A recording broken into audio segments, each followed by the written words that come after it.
Abertura. Fundo azul. Linha branca horizontal se divide em duas e forma um quadrado que logo se desfaz. Círculo se divide horizontalmente em outros coloridos e se desfazem. No centro, repórter Justiça.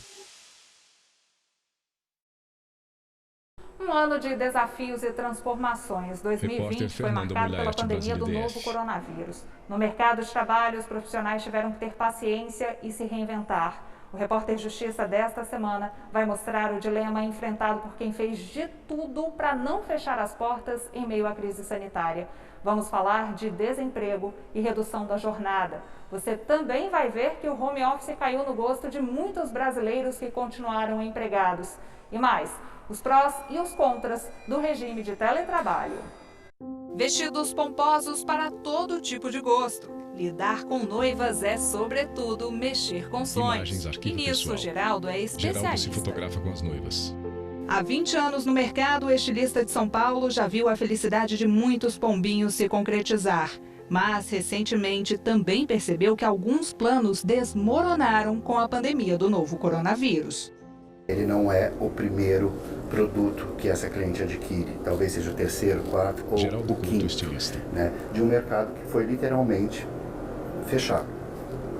E esse mercado ele está definitivamente pendurado, porque na verdade não se sabe quando vai poder voltar, né, não se sabe que formato vai voltar e se vai voltar, quando vai voltar e como vamos poder agir, né, porque trabalhamos literalmente com aglomeração. É uma aglomeração feliz, é uma aglomeração de sonho, né? É uma aglomeração de festa, né? Festa de casamento. Sobreviver à crise tem sido um capítulo novo na vida de qualquer brasileiro que tenta a todo custo manter um negócio ou projeto de pé. Como que vamos sobreviver a uma situação onde não existe ainda uma luz, nem que pequena, no fundo desse túnel, para que nos auxilie? Existe uma responsabilidade muito grande como empresário nessa área de honrar com os compromissos, que são compromissos que adquirimos hoje, que são postergados para no mínimo 6 meses. Entendeu? Existe um compromisso que na verdade não pode ser adiado, um compromisso com a cliente, né? E baseado nisso vem aquela velha história, como que eu sobrevivo a isso quando o comércio está colapsando, o mercado já está começando a dar esses sinais e você tem que sobreviver. Geraldo segura as pontas para não dispensar os funcionários que prestam serviços para ele no ateliê e não precisar fechar as portas. Só que o fim de empresas é uma realidade que assombra os mais diversos segmentos. Loja em shopping fechada. Aqui no país, só no primeiro semestre de 2020, 4 em cada 10 empresas precisaram paralisar as atividades em função da pandemia. Dados assim vêm acompanhados de outras projeções pessimistas, principalmente para os microempresários. Um levantamento da FEComércio apontou que até a virada do ano, pelo menos 200 mil negócios de pequeno porte não suportariam a crise e encerrariam as atividades. O cenário é considerado grave e supera e muito os registros de fechamentos entre 2015 e 2016. Quando o Brasil passava por uma forte recessão e pelo menos 100 mil pequenas empresas decretaram falência. A Antonieta, por exemplo, não escapou de uma demissão em massa. Mãe solteira de 5 filhos pequenos, a rotina da cearense radicada em São Paulo agora é essa. Eu trabalhava em um restaurante de pizzaria, por causa da pandemia eu fui demitida e agora eu venho para sobreviver, eu venho aqui para a ONG, ajudo o pessoal aqui na ONG. E aqui é uma ONG onde eles fazem comida para os moradores de rua e eu sou cozinheira aqui, eu vou cozinhar para eles, de voluntária, e hoje ainda estou aqui. Aí a gente vai assim, eles se ajudam, eles me ajudam, eu ajudo eles, e assim nós vamos levando e vamos ver até quando vai essa pandemia, né? Peço a Deus que acabe logo.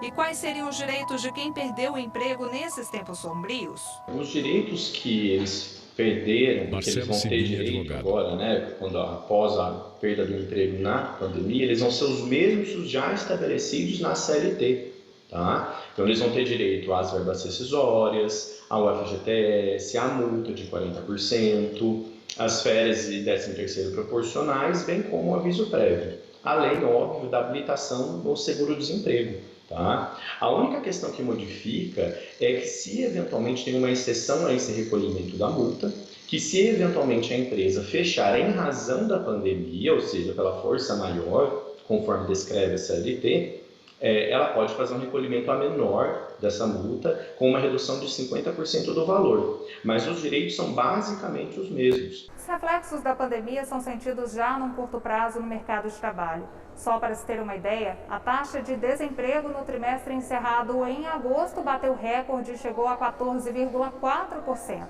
13.800.000 pessoas estavam sem um emprego formal, 1.100.000 a mais que 3 meses antes. O índice é o pior desde 2012, quando o IBGE começou a computar os dados.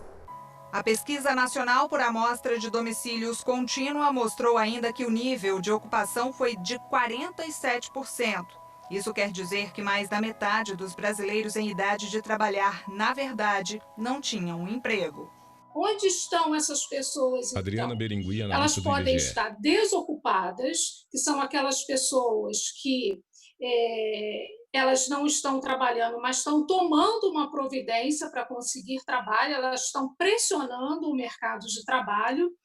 E uma parte significativa dessas pessoas que não estão ocupadas e também não estão desocupadas, ou seja, elas não estão pressionando o mercado de trabalho, elas foram para a inatividade, né?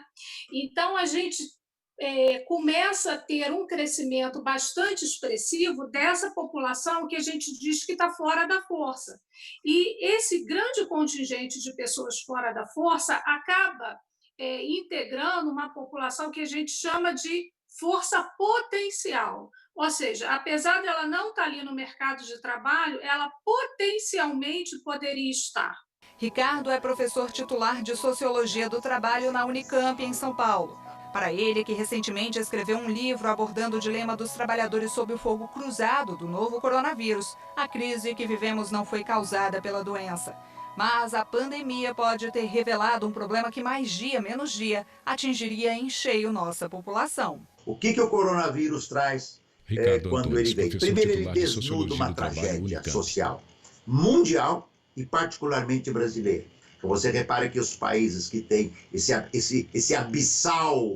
abissal separação entre ricos e pobres, que tem uma massa imensa de trabalhadores na informalidade ou no desemprego, né? Esses é que vão sofrer mais diretamente. E são esses, né, que estão perecendo, são esses que estão sendo contaminados em massa, são esses que estão morrendo. Tristemente, não é por acaso que, quando a gente olha a estrutura de classes no Brasil e olha os dados referentes às mortes, predominam os trabalhadores pobres negros, tá certo? Por quê? Porque é aí que incide a taxa mais brutal, não é, de desigualdade social, de miserabilidade, e isso jogou uma massa imensa de trabalhadores e trabalhadoras que estavam no mercado informal, tá certo? E hoje estão desempregados. Se o trabalho dignifica o homem, é ele a força também para que a economia gire. E apesar de não sabermos o que vem pela frente, a Adriana acredita que essa é uma fase que vai passar em breve. O que se espera Adriana Berengui, que tão analista logo, do IBGE. né,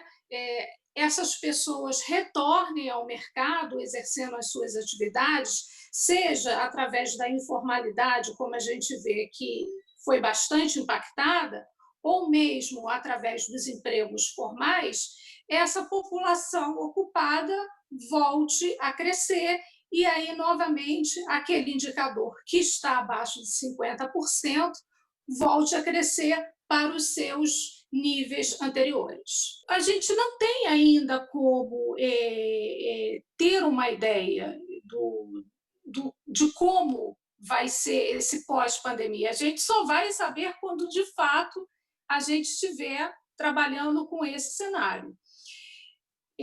O que a gente sabe é que a gente está diante de um grande desafio. Enquanto a luz no fim do túnel não aparece, a Rafaele não perde tempo. A jovem cearense teve a jornada de trabalho reduzida durante a pandemia. Isso, consequentemente, resultou em perda salarial. Para correr atrás do prejuízo, ela tratou de abrir um negócio com os pais. A família inteira agora faz comida caseira. Diariamente, 15 clientes são atendidos. Tudo sem contato físico.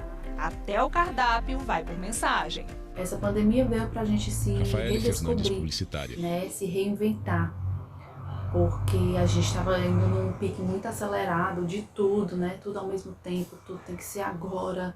Então isso veio pra gente dar uma parada pensada, né? Que a gente pode sempre mais, mas tudo no tempo certo. O Repórter Justiça vai para um rápido intervalo. Na volta, a gente fala sobre os desafios do trabalho remoto e o que esperar do exercício de algumas atividades no futuro. Você vai saber como fica a legislação trabalhista para quem agora desempenha funções fora da empresa. Não saia daí. Vinheta de transição no Centro Repórter Justiça. Vinheta de transição no Centro Repórter Justiça. Ninar o Joaquim até que é fácil. O bebê dorme rapidinho no colo do pai. Mas trabalhar todos os dias desse jeito aí é, no mínimo, desafiador. Desde que a pandemia do novo coronavírus teve início, a rotina do Flávio mudou bastante.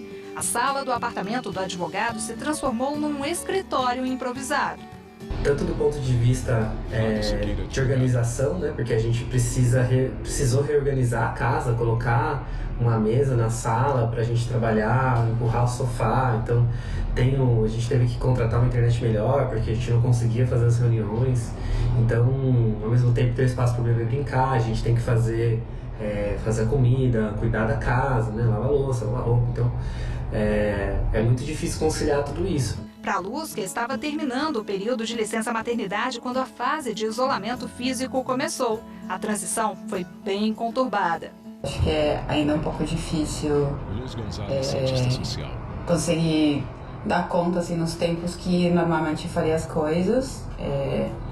E acho que isso se junta pro fato da gente estar no mesmo lugar, trabalhando e cuidando do bebê e tendo que dar conta de outras coisas que normalmente a gente não faria e ter o mesmo ritmo de trabalho que tinha antes, né? Acho que é bem difícil.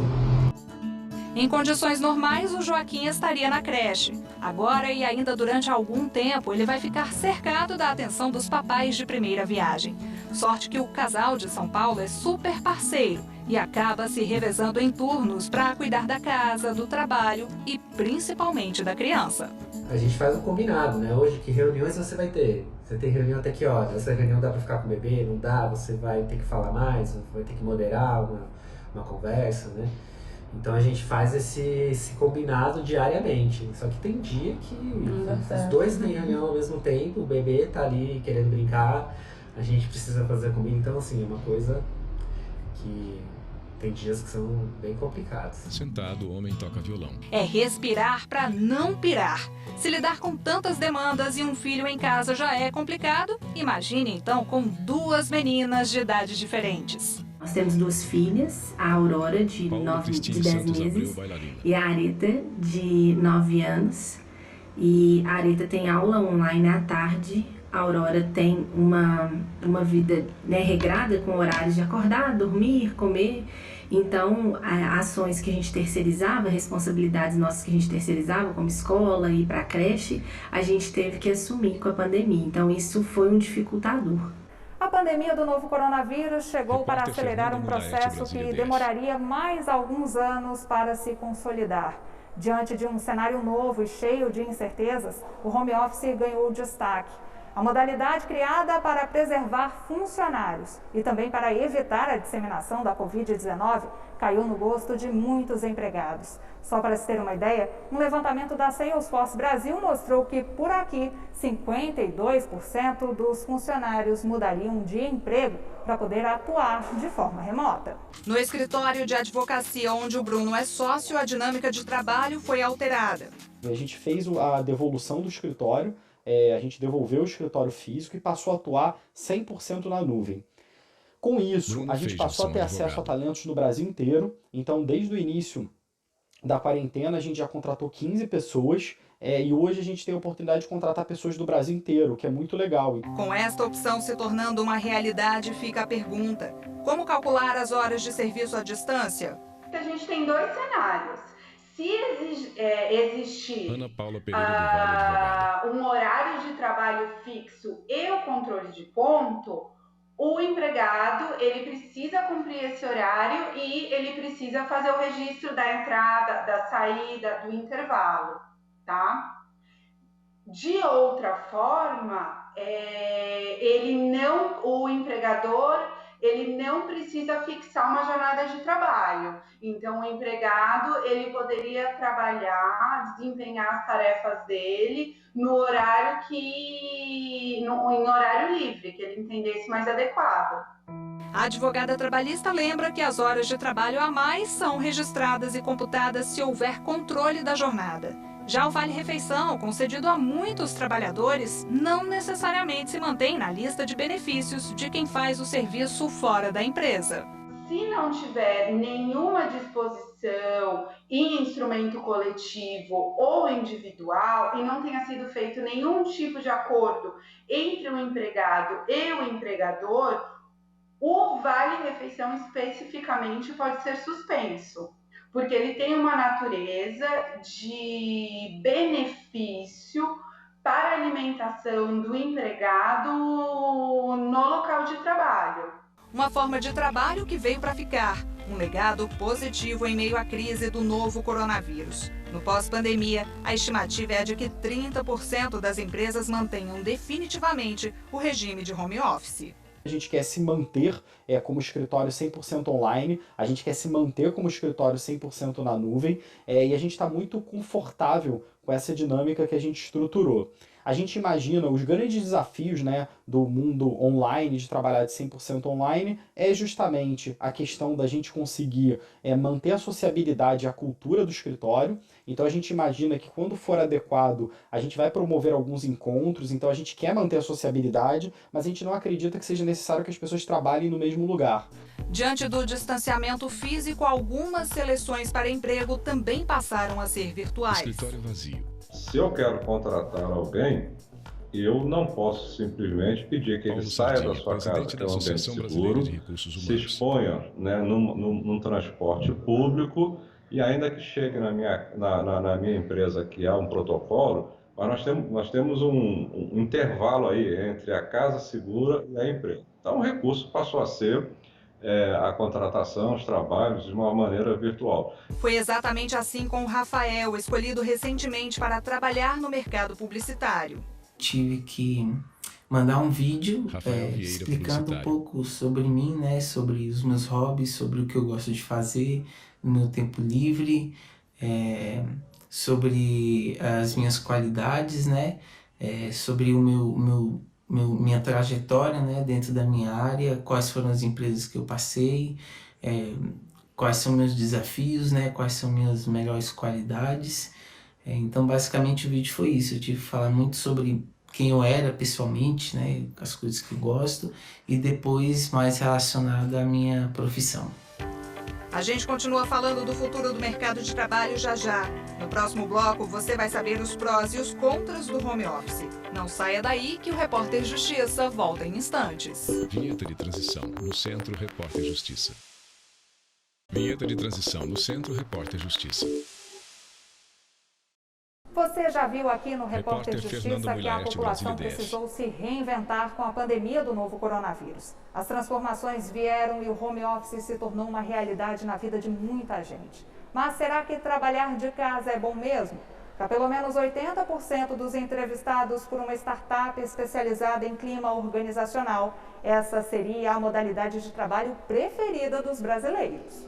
Isaac é a prova viva de que o trabalho remoto pode dar muito certo. No caso dele, as horas perdidas no trânsito puxado de São Paulo foram convertidas em melhor rendimento.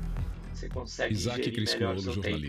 O tempo que eu teria de deslocamento, por exemplo, é economizado. O tempo de acordar antes, se arrumar e etc. Ele é menor, né? Então essa é uma vantagem. Em Porto Alegre, Silvia Regina passou a atuar de casa. A servidora pública teve que se adaptar ao novo normal. No começo foi uma loucura. E eu não consigo trabalhar na bagunça, eu preciso estar organizada e enxergar que a minha casa está limpa, está cheirosa, para eu poder desenvolver um trabalho melhor. E tinha, além das coisas de casa, a casa é bem trabalhosa, tem um pátio grande, ainda que tinha que cortar grama, além de alguma casa, cortar grama. Nos primeiros meses, ela até conseguiu trabalhar ao ar livre. Eu comecei minha estação de trabalho, comecei na garagem, né? Aí era com notebook, eu não tinha pego o computador da secretaria ainda, mas estava mal instalado. Mas ali era fresquinho, eu ficava com contato com a natureza, deixava as portas abertas, aí ventilava, enfim, eu gostava daquela de ver o movimento da rua também. Aí não te sente tão sozinha, né? Tão isolada. Então eu deixava os portões abertos lá e eu podia pelo menos enxergar o movimento da calçada lá da rua dos vizinhos. Depois foi a vez de mudar para dentro de casa. Todo o equipamento necessário para o desempenho das atividades foi instalado pela secretaria para onde ela trabalha. Isso, na teoria, é uma obrigação da empresa.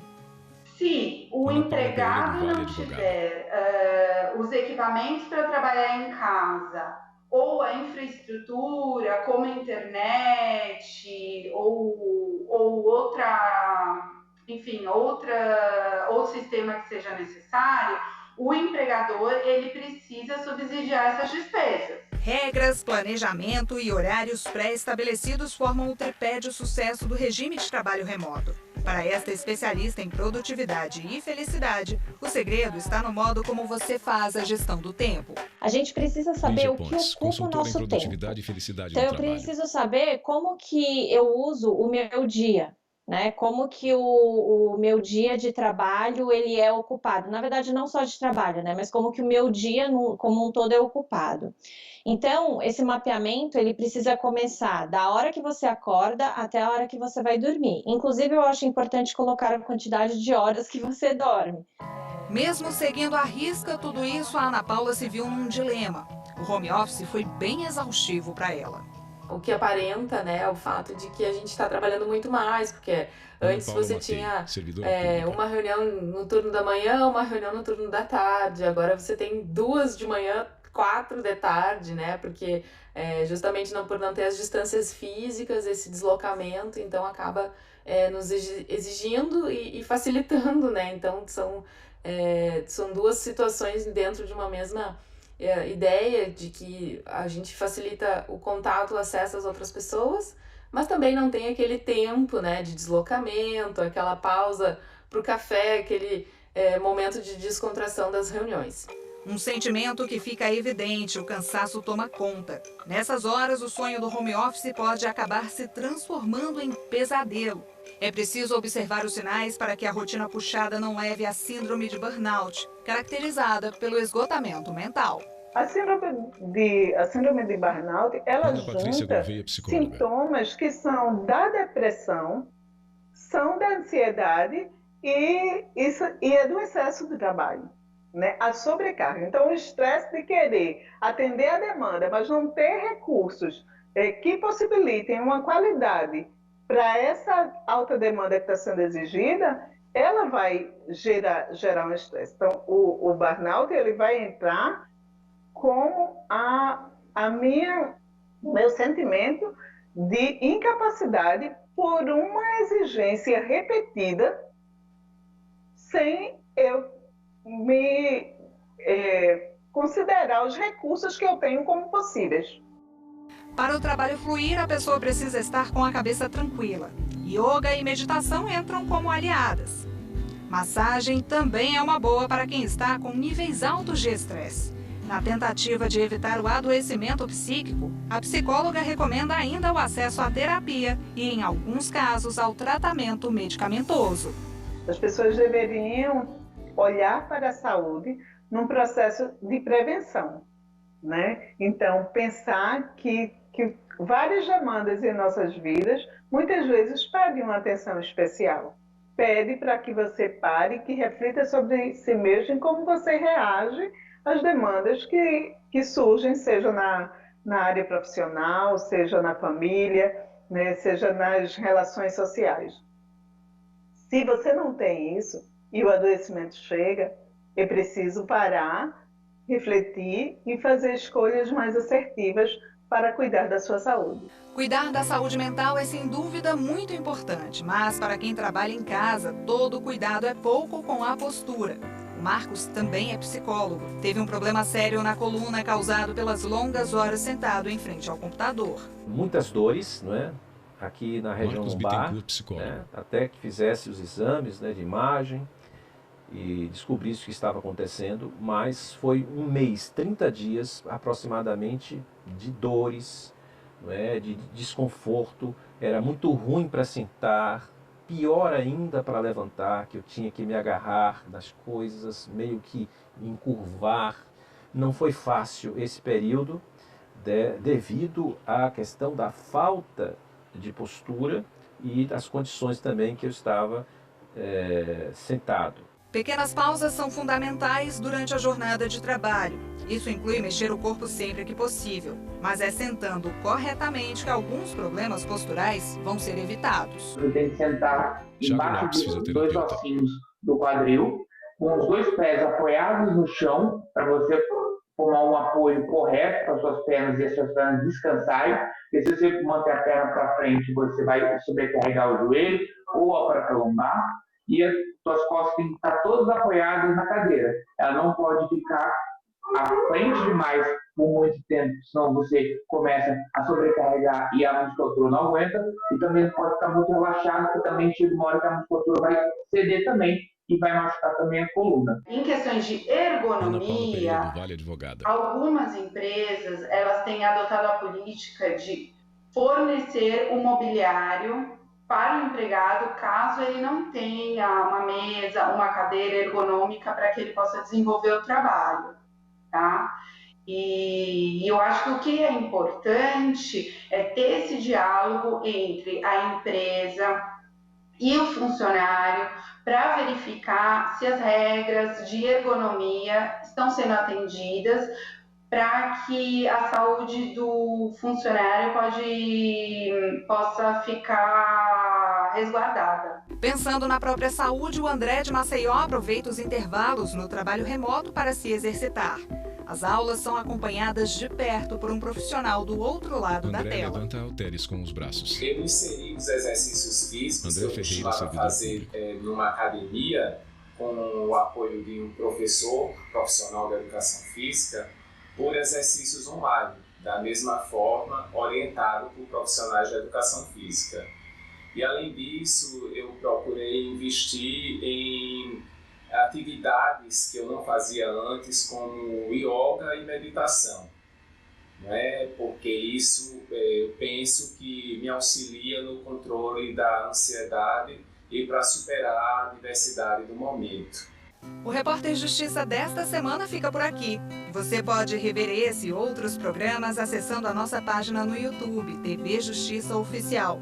Para enviar uma sugestão de reportagem, basta escrever para reporterjustiça@stf.jus.br. Obrigada pela companhia de sempre e até a próxima. Créditos finais. Produção Marcela Luiza. Reportagem Fernanda Milaerte. Edição de texto Fernanda Milaerte. Cabelo e maquiagem Kelly Matheus. Figurino Thalita Oliveira. Cinegrafia Jefferson Martins Luiz Guilherme. Assistência técnica Benício Pereira, Carlos Ferreira e Paulo Paz. Edição e pós-produção Diego Beliotti. Videografismo Lucas Matias. Audiodescrição visual. Roteiro Caio Leão. Narração Valmir Nascimento. Núcleo de programação Rosa Oazen. Núcleo técnico Fábio Guedes. Núcleo de produção de programas Flávia Soledade. Supervisão Coordenadoria de Gestão da TV Rádio Justiça, Secretaria de Comunicação Social, STF. Realização TV Justiça Essencial 2020.